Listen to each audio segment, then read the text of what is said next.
আসসালামু আলাইকুম। বার্সেনিক থেকে আমি ফারজানা বলছি। আশা করছি সবাই খুব ভালো আছেন। আজকে আমি আপনাদের সাথে মেয়োনিজ রেসিপিটা করে দেখাচ্ছি, যেটা গার্লিক মেয়োনিজ। তার জন্য আমি প্রথমে 2টো ডিম নিয়ে নিয়েছি নরমাল টেম্পারেচারে। ডিমগুলোকে আমি 1 ঘন্টা আগেই বের করে রেখেছি। এখন একে একে ডিমগুলো ব্লেন্ডারে দিয়ে দিচ্ছি।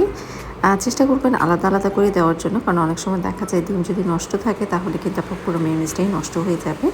এর মধ্যে আমি হাফ চা চামচ লবণ এবং 1 টেবিল চামচ ভিনেগার দিয়ে দিয়েছি, 2টা রসুনের কোয়া এবং হাফ চা চামচ গোলমরিচের গুঁড়া, 2 টেবিল চামচের চিনি এখানে অ্যাড করে দিয়েছি। এখন এই মিশ্রণটাকে ব্লেন্ডারে ভালোভাবে ব্লেন্ড করে নিব ফার্স্টে, তারপর আস্তে আস্তে তেল অ্যাড করছি।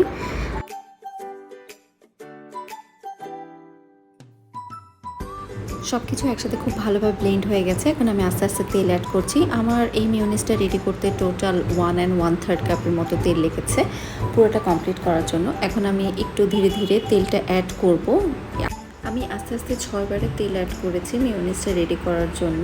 একসাথে তেলটা ইউজ করলে যেটা দেখা যায় মেয়োনিজটা পুরোপুরি পানি ছেড়ে দেয়। এটা হচ্ছে ফাইনাল লুক যে গার্লিক মেয়োনিজটা দেখতে কেমন হয়েছে। এই একই মেয়োনিজ দিয়ে আমি বার্গার সসটা রেডি করে দেখাচ্ছি। তার জন্য প্রথমে 4 টেবিল চামচ গার্লিক মেয়োনিজটা নিয়ে নিয়েছি। 2 চা চামচ আমি চিলি সসটা ইউজ করছি এবং হাফ টেবিল চামচ আমি চিলি ইউজ করছি। আপনাদের পছন্দ মতোই এটা বাড়ি কমিয়ে নিতে পারেন। এবং এটাকে জাস্ট ব্লেন্ডারে একটা পালস দিয়ে নিয়েছি। আপনারা এটা হাতেও মিক্স করতে পারেন, কোনো সমস্যা নেই।